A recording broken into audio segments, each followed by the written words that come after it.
Genealogia de Jesus para mulheres? Uai, mas genealogia é tão chato isso, né? Não. Tudo que está na Bíblia tem um propósito. Tudo que está na Bíblia tem um propósito de ser. Um propósito de ser e de nos ensinar. E eu queria aqui desafiar quem está com a mãe, os filhos. Quem tem mais de 3 gerações representadas aqui, fica de pé. Mais de 3, que sua mãe está aí, suas filhas estão aí, quem? Está aqui agora, nesse momento. Aqui, a Bispa Nilda. A Bispa Nilda está ela, as filhas dela, a netinha. Sua mãe está aqui? Já faleceu. Alguém está com outra geração maior? Você é mãe e filha? Mãe e filha. Então a Bispa Nilda ganhou. Amém? Depois vou te dar um presente. Então, geração. Fala comigo, geração. A minha geração vai levar o impacto do sangue de Jesus. Amém? Então, a genealogia de Jesus fala de algumas mulheres que impactaram de forma sobrenatural e de forma tão importante que sem essas mulheres, uma geração inteira não teria sido impactada ou não existiria. Amém? Se você puder projetar aí, querido. E Jesus, Ele é o mestre dos mestres, amém? Ele que nos ensina a importância da genealogia. Ele que nos ensina que o Senhor leva a sério a genealogia. O Senhor leva a sério as mulheres. O Senhor leva a sério porque Ele veio para restaurar e resgatar o ministério feminino. Foi através de Jesus, queridas. Foi através de Jesus que hoje nós podemos pregar. Hoje nós podemos anunciar. Foi através de Jesus que hoje nós podemos crer na nova aliança. Foi através de Jesus que hoje nós podemos garantir a nossa entrada triunfal e a nossa liberdade de não sermos mais escravas do pecado, não sermos mais destituídas da sociedade. Foi Jesus que porque aonde Jesus estava, tinha mulheres o servindo. Mesmo numa sociedade patriarcal, aonde os homens, porque a cultura judaica, a mulher ela era tida para procriação. Somente. E a mulher que não procriava, ela era maldita. Por isso toda esterilidade era uma maldição. Então as mulheres que eram estéreis, elas eram tidas como mulheres malditas. Por isso que Sara, quando ela clama ao Senhor, Senhor, dai-me filho se não morro. Dai-me filho se não morro. Sara não, Rebeca, né? Rebeca falou, dai-me filho se não morro. E o seu esposo fala para ela, por acaso sou Deus para dar-lhe filhos? Peça a Deus. Ainda fica brava com ela. Mas por quê? Porque ela entendia que ela precisava sair daquele lugar de esterilidade, porque ela precisava dar uma genealogia ao seu esposo. Ela precisava, ela se sentia o quê? Se sentia humilhada. Ela se sentia o quê? Rejeitada. Ela se sentia inadequada. Ela se sentia ferida, porque Jacó amava Lia mais do que Raquel. Então nós entendemos o quê? Que aquela mulher, Raquel, gente, estou falando errado aqui, é Raquel. Então nós entendemos que aquela mulher se sentia ferida. Se sentia ferida, mas nós vamos falar de Rebeca hoje. Amém? Então Jesus, Ele traz a nova aliança. E como que essa nova aliança Ele traz? Através da mulher. Amém? Pode passar. Então a genealogia, no mundo antigo, então a árvore genealógica de uma família era uma carteira de identidade, pois afirmava a verdadeira identidade de quem? De uma pessoa. E no mundo semita todas as genealogias são patriarcais. Por isso as mães não são mencionadas. Porém no livro de Mateus nós começamos a mencionar na genealogia do mestre dos mestres, o Salvador, que é Jesus. Jesus menciona o papel da mulher na nova aliança. Então, na nova aliança em que aparecem o quê? O homem e a mulher. Então, a nova aliança de Jesus foi assim, na qual aparecem quem? o homem e a mulher. Como assim, Maria Tereza? Sim, nós vimos aqui em Mateus, no capítulo 1, no verso 17, diz assim: de Abraão a Davi, conhecemos estes homens como os pais da aliança com Deus. Quem são os pais da aliança com Deus? Abraão, Isaac, Jacó, não é verdade? E quem gerou? As mulheres são muitas vezes esquecidas, porque não são lembradas, porque Abraão gerou Isaac, Isaac gerou Jacó. E aí? E a mulher, cadê ela? E a história das mães de cada geração é que nos garante a futura realização da nova aliança, por intermédio de Jesus, que veio estabelecer, através de quem? Do seu próprio nascimento, a nova aliança. Então Jesus leva muito a sério, porque o nascimento de Jesus foi assim. Maria, sua mãe, estava prometida a casamento a José, mas antes que se unissem, achou-se grávida pelo Espírito Santo. Por ser José seu marido, um homem justo, não querendo expô-la à desonra pública, pretendia anular o casamento secretamente, mas não anulou, porque ouviu de Deus. Então, na nova aliança, Deus se revela ao homem através de duas pessoas, de José e Maria. Ah, mas Maria, você vai pregar de Maria? Vou pregar Maria sim, queridas. Maria foi agraciada do Pai.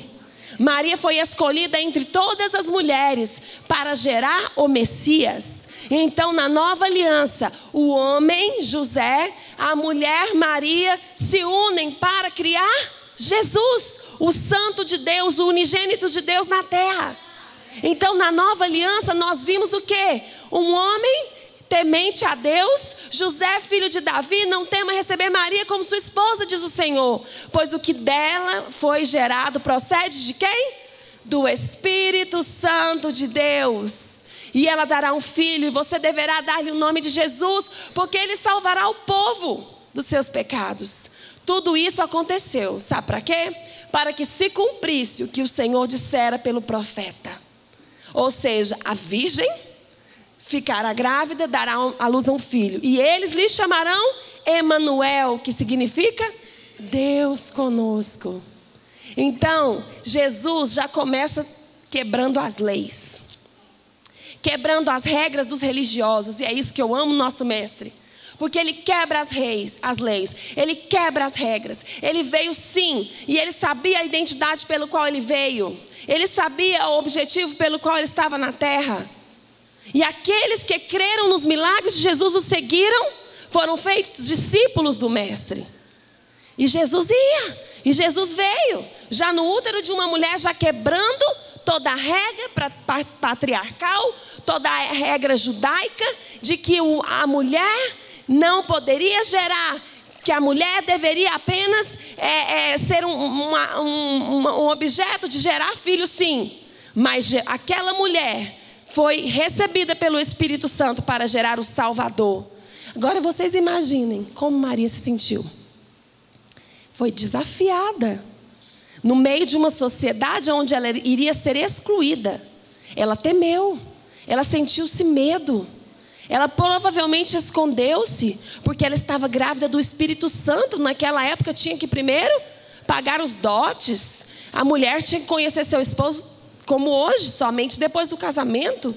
Mas ela se achou grávida do Espírito Santo. E Deus levanta um homem para estar ao lado de uma mulher e mudar completamente o curso e a genealogia e a história de um povo. Então aquela mulher me diz que é possível dizer sim.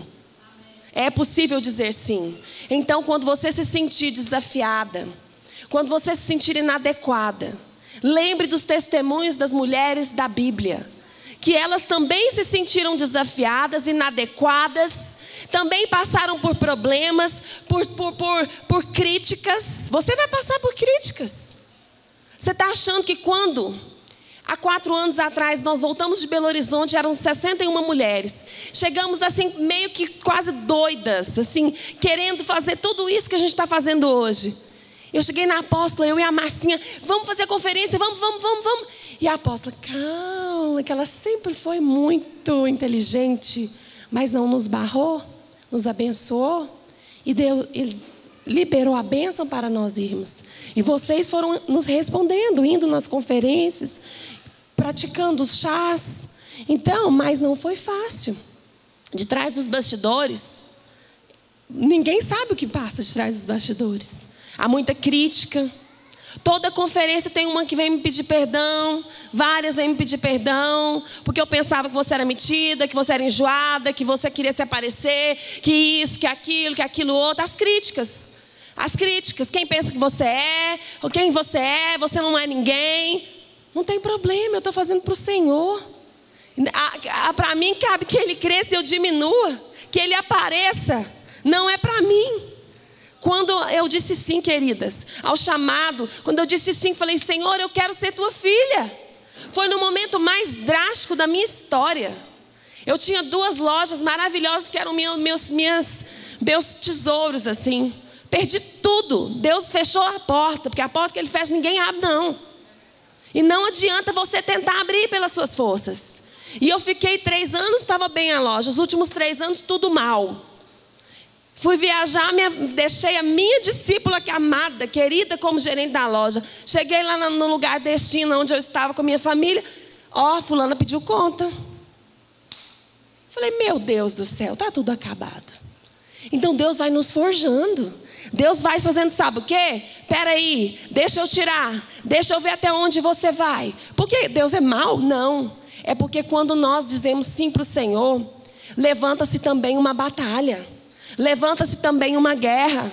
Levanta-se também várias pessoas que infelizmente não tem crente que...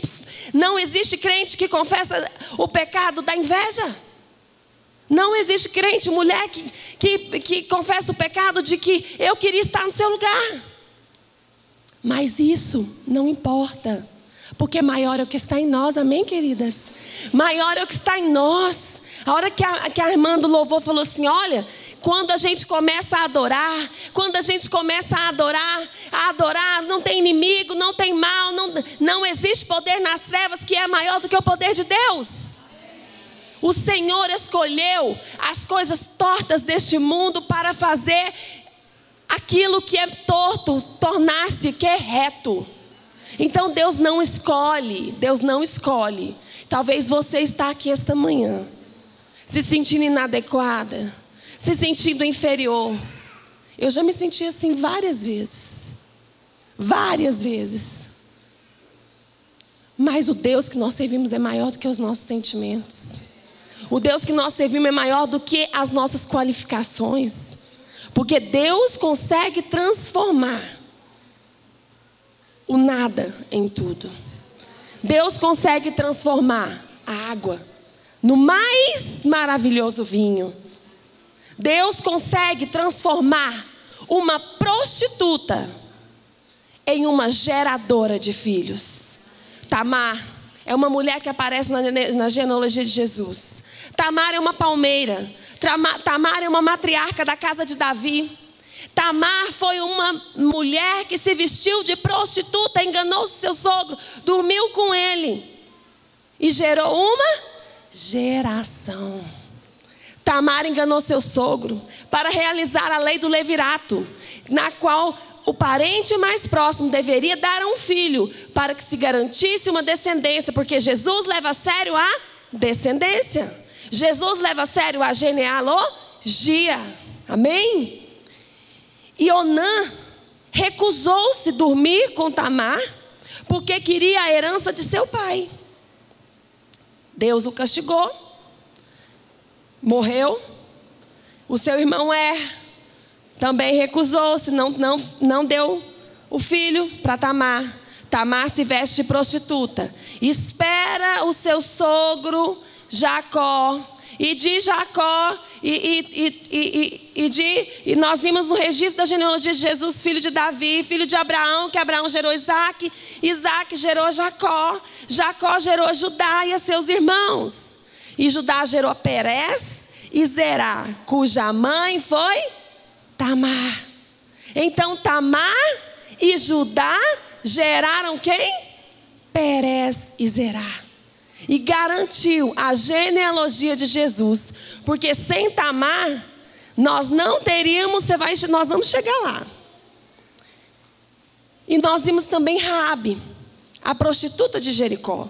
Fala, Raabe, a prostituta de Jericó. Olha só como ela era conhecida. A prostituta de Jericó. Mas foi através do testemunho desta mulher. Raabe, a prostituta de Jericó. Ela salvou os espiões de Josué, que Josué enviara antes de invadir a cidade. E Mateus afirma algo na genealogia, que Raabe casou-se com Salmão. Gerou quem? Boaz. Boaz foi esposo de quem? De Ruth. Então, Raabe, a prostituta, passou a ser o quê? Sogra de Ruth. Olha que loucura. Sabe por quê? Porque Deus leva a sério quando uma mulher se compromete a fazer algo para gerar para Deus. Mesmo que a sociedade te institui ou coloque um selo, ou um selo não, coloque um apelido, né? Não é bem apelido, um biotipo, né? A prostituta, a abandonada, a viúva. Gente, as mulheres na Bíblia, que muitas vezes nem aparece o nome delas. A viúva de Naim, alguém sabe qual era o nome dela? Mas ela era a viúva de Naim, que o milagre aconteceu na casa dela. Então aquelas mulheres, tanto Tamar quanto Raabe, os mestres do judaísmo, os estudiosos, consideravam que tanto Tamar quanto Raabe são exemplos da justiça divina. Exemplos da justiça de Deus. Deus quis que a casa de Judá tivesse justiça e descendência. E Tamar garantiu isso, através da sua coragem. E as mulheres então, elas são um veículo da justiça divina.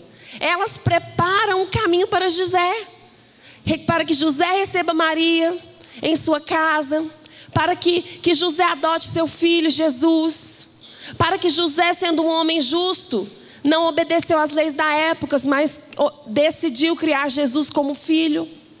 Porque às vezes é difícil para nós entender e ver José como pai de Jesus.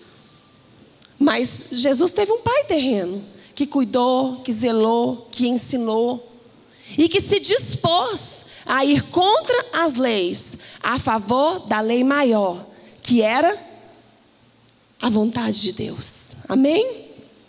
E nessa nova criação nós encontramos então o homem e a mulher o quê? Totalmente recriados pela graça, pela imagem e semelhança de Deus e do amor de Deus. Porque o amor de Deus é a fonte então dessa nova aliança. A base da nova aliança é o amor genuíno de Deus, enviando seu Filho Jesus, que veio contra todas as leis, sendo gerado em útero humano para um Deus terreno. Uau! Isso é muito sério. Se nós entendemos isso, um útero de mulher gerou um rei, um salvador. Põe a mão no seu útero aí. Fala, o nosso útero foi gerado. O nosso útero foi feito para gerar. Amém? Foi feito para gerar. Mas eu já gerei. Mas gere filhas espirituais. Gerem mulheres espirituais. Quantas mulheres estão carentes do nosso conselho, da nossa experiência? Talvez você não sabe a Bíblia de capa a capa, mas você tem um exemplo, você tem uma experiência, e a sua experiência muda a história de outra. Ontem eu estava lá na igreja, estudando, de repente entra uma menina grávida pedindo ajuda, e eu nunca vi. Ela entrou, aí eu falei, pode entrar, filha, senta, vamos tomar uma água. Uma chuva, mas uma chuva. E ela enfrentou a chuva, quase caiu no chão, grávida de 8 meses. Chegou lá, ela falou, eu vim aqui para aquele pastor orar para mim, que eu quero revelação. Aí, porque lá na igreja onde nós estamos, tinha um pastor antes, Deus usava muito ele em revelação. Aí eu falei para ele, olha, eu não tenho uma revelação, mas eu oro. Mas eu vou te contar o meu testemunho. Foram uma conversa de 3 horas. Ela falou, nossa, foi muito melhor do que a revelação. Eu falei, mas sabe por quê? Porque o testemunho gera na outra pessoa a oportunidade da cura. Porque, poxa, se Deus fez por ela, Deus pode fazer por mim. Então não feche a sua boca. Sabe o que tem acontecido? Ministrando para as mulheres, Deus tem me dado a oportunidade de ministrar a cura em algumas áreas específicas. E uma das áreas que o Senhor tem levantado é sobre molestação sexual, sobre abuso sexual. Porque eu estive ministrando e Deus direcionando sobre isso e falando. E eu estava num grupo de 25 mulheres. 2 permaneceram porque sentiram confiança em conversar. E eu falando sobre porque o papel do abusador é assim: cala sua boca, porque se você contar que eu te abusei, você morre. Quem que manda você calar a boca? É o Satanás, é o enviado do cão. Porque as mulheres, Jesus veio trazer a nova aliança. O que Jesus falou para aquela mulher lá no túmulo? Vai, filha, anuncia para a cidade que eu estou vivo. Então você, mulher, é anunciadora. Você é anunciadora, você pode falar. E quando as mulheres falam, algo acontece. Algo acontece. Não tirando nunca, eu só estaria aqui porque meu esposo me permitiu. Nunca, mulher, queira ser mais do que o seu esposo. O seu esposo é o cabeça. Você é adjuntora, auxiliadora. Mas a mulher, ela tem um poder de carisma, de amor, de entendimento. Então a mulher, quando ela fala, ela gera cura. E os abusadores estão aqui. Não aqui na igreja, estão rondando as mulheres para calar as mulheres. E num grupo de 25, 2 tinham sido abusadas. Num grupo de 25, 2 ficaram. 23 foram embora. E as 2 foram abusadas e molestadas sexualmente. Agora replica isso num grupo de 1000 mulheres. De 500. De 600. De 5.000. Então nós precisamos estar atentos sim. E Deus começou a falar sobre isso. Então não deixe o diabo te calar. Não deixe as feridas calarem você. Não deixe as feridas calarem a sua vida. Não deixe as feridas marcarem você ao ponto de você esquecer-se que você foi chamada. Nós vimos aqui que uma mulher tida como prostituta gerou uma geração toda para até chegar em Jesus. Então nós precisamos, como líderes, todos os que estavam na porta confirmaram isso em Ruth capítulo 4. Porque aquelas mulheres, elas foram o quê? Testemunhas.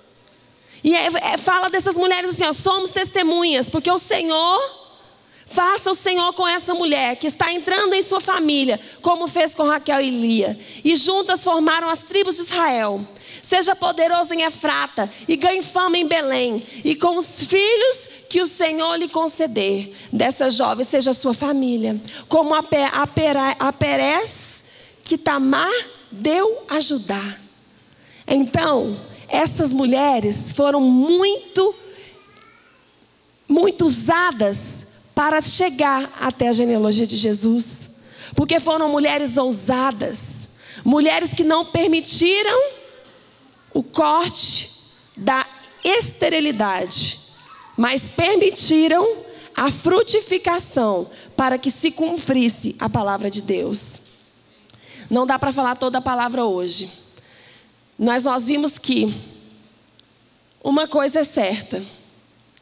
Pode ir lá para o último, onde tem a mão e a aliança. Uma coisa é certa. Jesus veio para restaurar a nova aliança. Para transformar Tamares. Para transformar Raabes. Para transformar Raquel, Lias. Para transformar Saras. Para transformar Déboras. Para transformar tantas mulheres. Tantas mulheres. E para garantir que verdadeiramente a palavra seja ministrada, a palavra seja falada, a palavra seja pregada. Nós vimos que uma mulher na Bíblia, que foi excluída durante 18 anos, Então já não mais acusação há para os que creem em Jesus Cristo, amém? Então Jesus, ele veio para resgatar e restaurar. Jesus veio para tomar as mulheres. Jesus veio para restaurar toda a dignidade da mulher. Jesus veio para confundir os olhos dos homens maus. Porque o homem mau, ele vem para matar, roubar e destruir.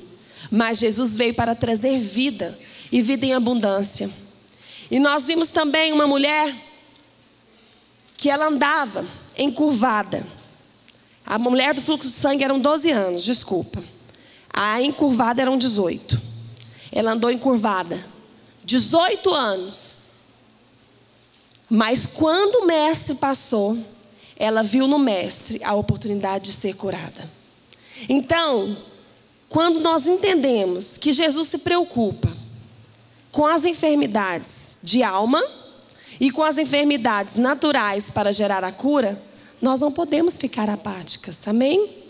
Queria que você se levantasse nessa hora. Tem aquela música da Ana Paula que colocou no início, por favor. E nós iniciamos com a Bispa Nilda falando algo muito lindo e muito importante. Qual é a sua identidade? Qual é a sua identidade? Quando nós finalizamos, essa palavra é bem longa, mas eu finalizo ela assim. Casamento é o projeto de Deus e a sua criação. Porque Jesus, ele levou tão a sério a aliança, que ele permitiu, agora na nova aliança, aparecer o homem e a mulher. E eles unidos gerarem o Salvador. Não estou falando que Maria e José coabitaram, mas que foi Maria e José que permitiu a vinda do Messias. Porque eles disseram sim ao Espírito Santo, permitindo que Jesus viesse. E nós vamos orar pelos nossos filhos agora. Vamos orar por nós, pelos nossos filhos e por isso aqui, que a sociedade tem tentado destruir. Qual o mundo que eu quero que a minha filha viva daqui 20 anos? Qual o mundo que eu quero que os meus filhos vivam daqui 10? É um mundo onde nós vamos ver homossexuais casando? Eu te vejo. Não. Nós queremos ver um mundo onde nós vamos cumprir o chamado do Pai. Sermos uma só carne, gerarmos uma genealogia.